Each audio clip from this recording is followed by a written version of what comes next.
Hi everyone, this is my presentation on the Dutch East Indies and how Dutch colonialism reacted in the region. So an introduction on the region is the East Indies is a part of Southeast Asia that makes up modern-day Indonesia with 5 major islands and thousands of small islands, as we can see here on the right. It shows in the dark orange, all the hundreds of islands, largely a few big islands, which mainly Indonesia and all the thousands of smaller islands that make up the region. And Dutch colonialism in Southeast Asia was mainly consisted of the Dutch East Indies, which was significant originally because of the spices. These are the spice islands and some of the crops that drew Europeans all the way up from the 16th century to the 1600s to the 20th century, where we kind of get into the World War II era with coal and oil. At this time, economic exploitation, resistance are big parts of the theme in the region. And furthermore, as we can see on the right here on the bottom, there's a dark orange in the East Indies on a world map. On a world scale, you can see that it's very far in relation to the Netherlands, all the way over in Europe. And just to start, as a result of Dutch colonialism in the East Indies, we see a period defined by economic exploitation, cultural suppression, and violent control, and eventually a nationalist resistance that shaped Indonesia's struggle for independence and post-colonial identity, which we'll get to in a minute.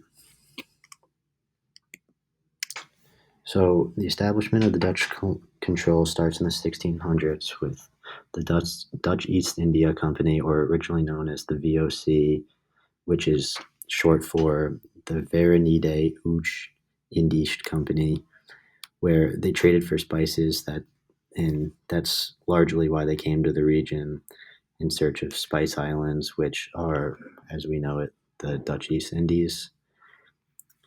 And that's what we can see on the bottom right here.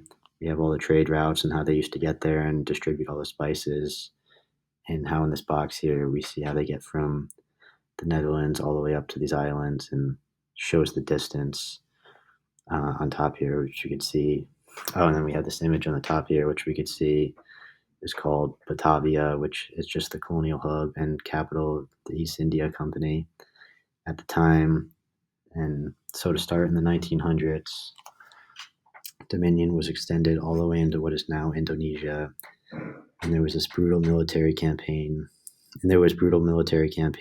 like the Java War, but the defining conquest known as the Etch War was a defining period here where we went from 1873 to 1903, and this was a bloody war that included 37,000 Dutch soldiers and almost 70,000 Echenese soldiers that died just so the Dutch can get control in the region and extend their trading routes. And after all this, we start to see the establishment of the colony, an influx of immigration of Europeans, and over time it kind of develops into a social hierarchy with racial and social systems that lead to the dispossession of the indigenous people. So to move on, we have the ethical policy, which this is where this case starts, and this is in 1901, when Queen Wilhelmina of the Netherlands, who was in charge of the islands, came up with the idea of an ethical policy, which was said to promise reforms like educational, infrastructural, welfare, and to educate populations and kind of create a more humanitarian sort of colonialism. But it ended up being more of an illusion of sovereignty, because it gives people the idea that there's an equality, but there's still large underlying themes of appropriation that we'll get to in a bit. So you can kind of see in the top right here, there's where we have a classroom of all the people of the East Indies that shows them being educated as part of the policy. And to move on, we talk about the Queen. In 1938, the Dutch celebrated the 40th anniversary of Queen Wilhelmina's coronation, who would rule for another 10 years until she would cede power to her daughter Juliana. The Queen ruled over many islands, including the Dutch's most important, which are the East Indies. These East Indies encompassed over 2 million square kilometers and had 70 million people at the time. which is much larger than the only 52,000 square kilometers and 8.3 million people of the Netherlands and Europe, which is much smaller in on the other side of the world, obviously. So what's interesting is that the Queen promised these reforms, but she never actually set foot in the East Indies. And from the beginning of her life, and the framing incident of this actually is early on in her childhood, she was given 300 dolls that represent the 300 different types of diverse people in the Indies. And they were these toys, like to show from the beginning she was always on top of the social hierarchy. And she had these toys to represent that she would, what would become of her territory and her subjects, and she could do whatever she pleased with them. Furthermore, down the line, we now see in 1938, we have an introduction of propaganda as ways of imposing hierarchy and reinforcing inferiority to maintain control, which is where this starts. So we have the Queen's birthday party that was supposed to be for everyone, but as we know, with the social hierarchies, it really favored the elites.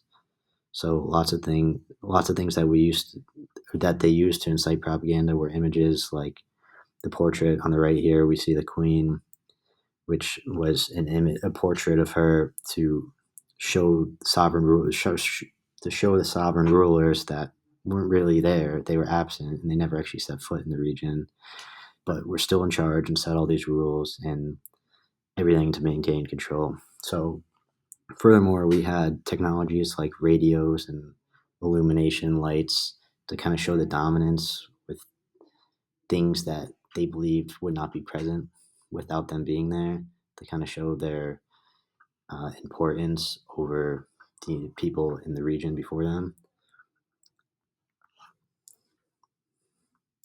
And we also, furthermore, we had documentaries that showed super rosy portrayals of the Dutch rule, kind of showing comfort and ignoring the darkness and the bloody war and all the poverty that we'll go on to in a moment.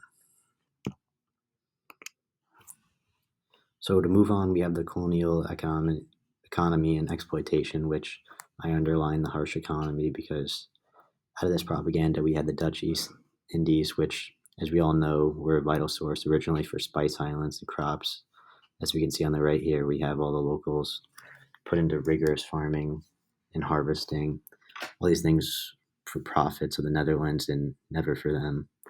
And later on, we see that the region gets used for oil and coal in World War II. So the economy was always structured around exploitation and the plantation, sugar, coffee, all spices, exploitation of cheap labor, which, as we can see, leads to heavy impact on the Javanese peasants, which were one of the 300 types of people in the East Indies. On this graph here, on the right, it shows in the early 20th century to the mid 20th century period that drop. There's a drastic drop in the birth rate and drastic increase in the mortality rate because it was just heavy taxation. Famines were widespread. There was suffering all over, and the only people that really benefited from this were the Dutch because they just extracted everything from the land, from the people, and they got the huge profits in their cheap labor and funded all their Dutch industrialization and overseas empire. And this labor, it just enriched the Dutch, but in reality impoverished the peasants that they were originally there. And we could see this with the story. So there were efforts to kind of counteract this. Is my primary source the story of Max Havelaar in 1860. I used it to show it follows a Dutch servant who tries to help and aid these natives and help them through all this exploitation, but it was largely unsuccessful as the Dutch were so ingrained in the life in the region. And as we know, it really only led to benefits for the Dutch. So that most of this goes on for, so this is pretty much how it goes on for most of the Dutch's control. To move on, this is pretty much how everything was up until our next slide, resistance and nationalism.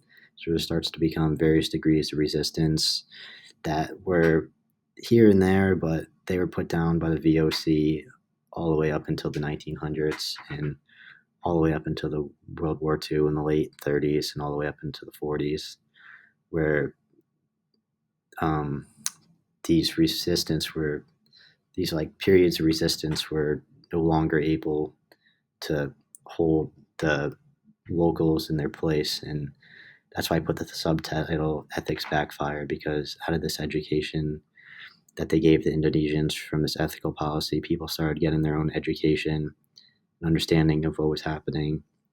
And this is where they started being nationalist movements like Sultan Sajahir, who through his education and love of the Western culture initially actually accepted what the Dutch's rule, because education is obviously going to be biased.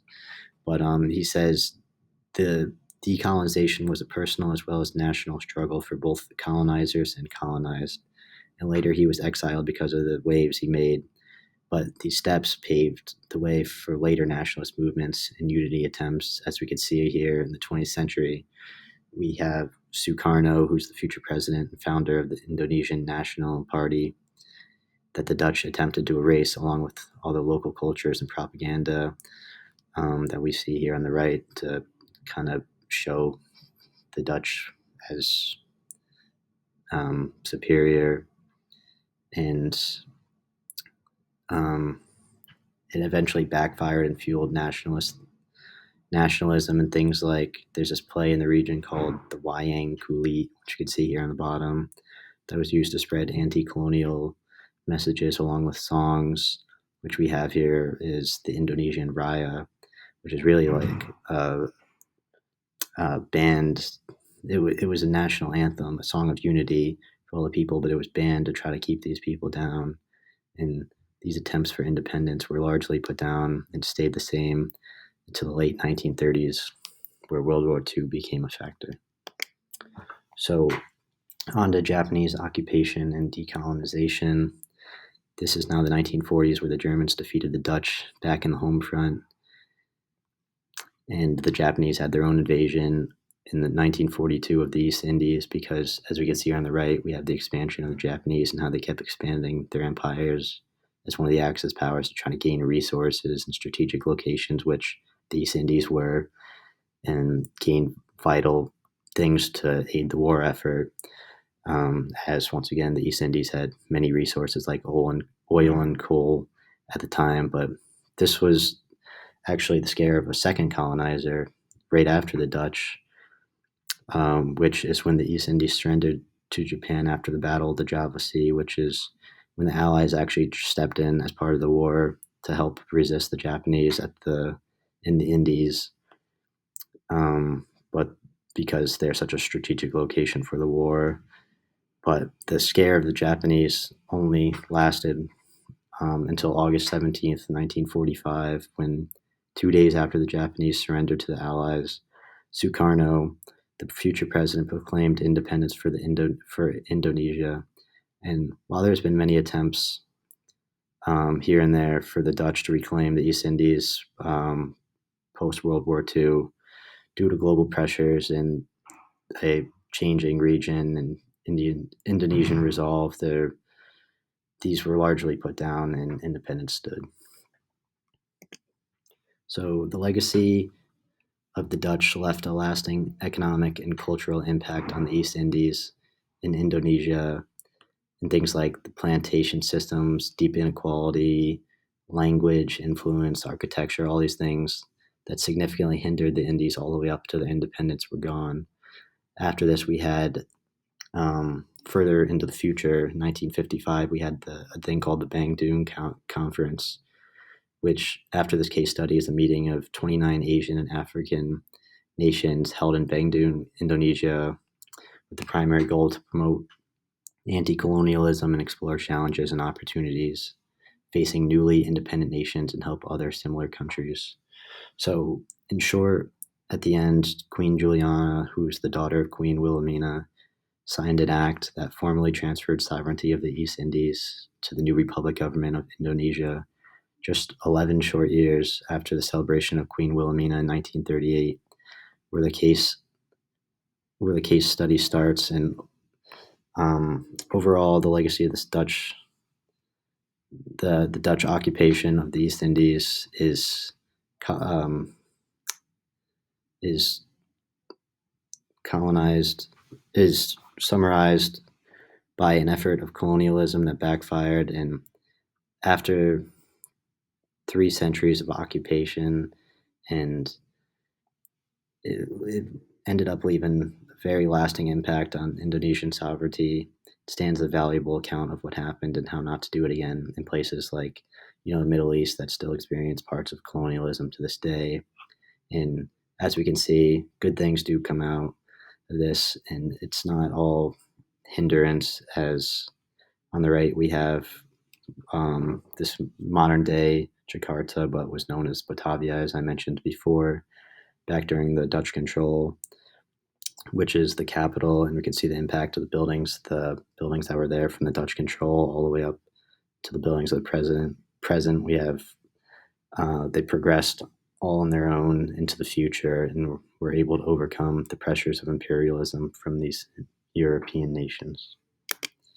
And these are my references. Thank you.